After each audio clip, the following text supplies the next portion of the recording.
Hi. This is the fourth video of the EcoEvolutionary talks. Um, you're getting used to my face, and though this video that I'm going to present today is more similar with the stuff I'm doing right now on my postdocs. It's more evolutionary than ecological, different from the other ones. I'm going to present this paper, which is not with plants, it's with frogs. It's funny because I got involved with this because um, I knew how to do some of the analysis that it didn't even get to inside the paper, and was fun because I ended up loving the frogs. I loved them before, so they're very cool, and it's a subject that I'm going to present in the discipline that I'm preparing for you guys. So, heads up and see if you like the analysis I did in this. Oh, I did not. We did in this paper. The discipline will be maybe in September. It depends on the coordination of the the time frames of all the teachers that need to fit in the schedule of this pandemic. So this is again for the ones that are listening, the ones that are coming now. I'm Cynthia Freitas, and I am a postdoc fellow at the Print Caps program, the internationalization of the graduate institution, graduate courses at Universidade Federal do Paraná. And let's go to the presentation right now. So again, if you need to talk to me, and so yeah, so now I'm going. If you need to talk, just email me or give any comments below.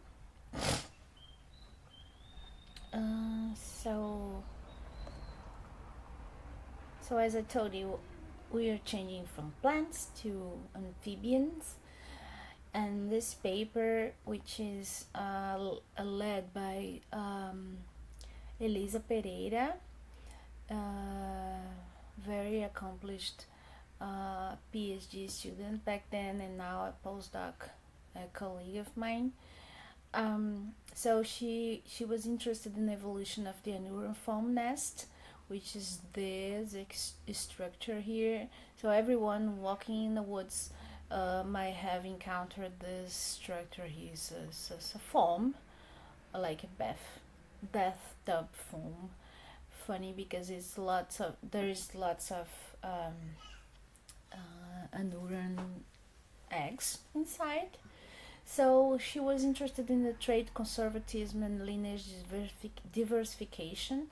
So that's why I got involved in this. I was back then learning how to use BUM, and we end up not using BUM, but so she ended up using this SSE models, which is it's nice models to use when you have less species, and BUM was getting a lot of criticism by the time.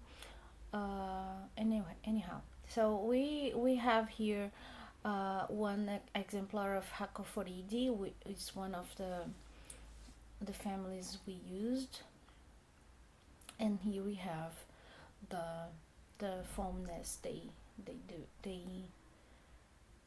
lay. Okay, so again, that's the foam nest.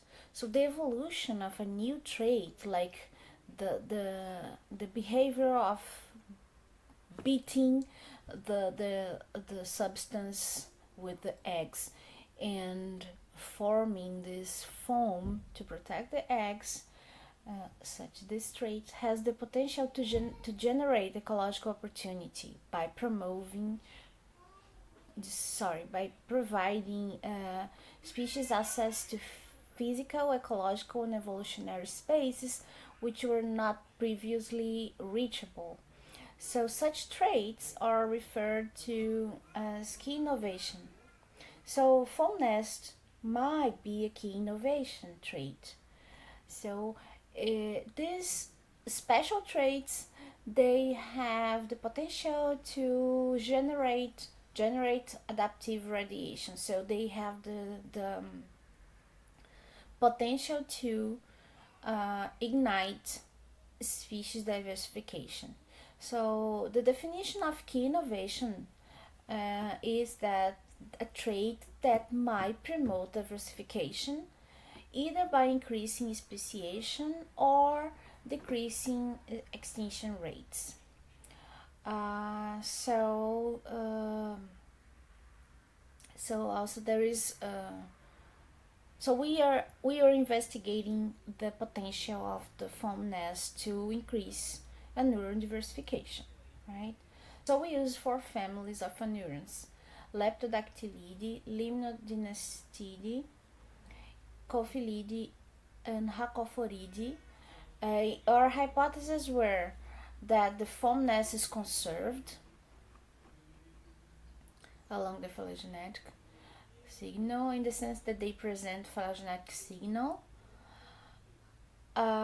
Second, that the jelly nest is an intermediate stage that precedes the foam nest.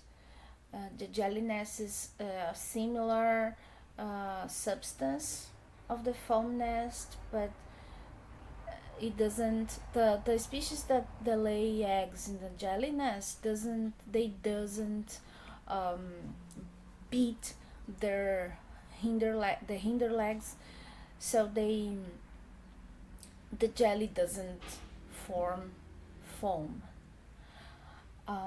And finally, we hypothesized that the foam nest influenced lineage diversification. So let's go see what we have here. So we have found that the foam nest is a highly conserved state. It's also relatively young. In Anura, it first appeared around 55 million years ago, right here and right here. So this is Leptodactylidae ancestor state reconstruction. So we have many categories of traits. Indirect development without nest, otherwise aquatic. Indirect development with foam nest, and indirect development with jelly nest. So here we have the foam nest and the jelly nest right here. So here we can see the Leptodactylidae, mainly from South America, clades in black the aquatic nest, and blue foam nesting species, and in green the jelly nesting species. So at least for Leptodactylidae, we could not find evidence from the jelly preceding the foam nest type. But remember that extinctions are not well handled by those type of analysis. So it might have somewhere here a jelly clade that went extinct, and we didn't see it in the analysis because we don't have that information. A fact that could lead to this conclusion is that this extinction happened. So below we have the time frame, and we see that the Paleogene right here, Paleogene-Eocene transition during the thermal maximum. The temperature were higher around this time, and the foam nest origin was congruent with this increasing temperature right here, and it led to diversification here. So we saw the diversification in this clade particularly. And here we have Cophilidae. It's a Madagascar group, endemic, Cophilini, where the foam nest appeared more recently during the second half of the Eocene, right here, just around 40 million years ago. And we have Hacophoridae, mainly from Africa and Asia. We see a more complex history. This is a more complex history we have with the jelly nest right here as a preceding of the foam nest state, and direct development right here. Direct developments are mainly another type of terrestrial without foam nesting. So at least in Hacophoridae, the jelly nest is likely to be a transition state between aquatic and full terrestrial. Okay, and again, near the origin of foam nest and near 55 million years in the Paleogene Eocene increased temperature maximum thermal. And here we have Limnodynastidea, with the aquatic form, and the foam nest right here, going back to the aquatic form right here. So this is Australia, New Guinea clade, and we see also the congruence in time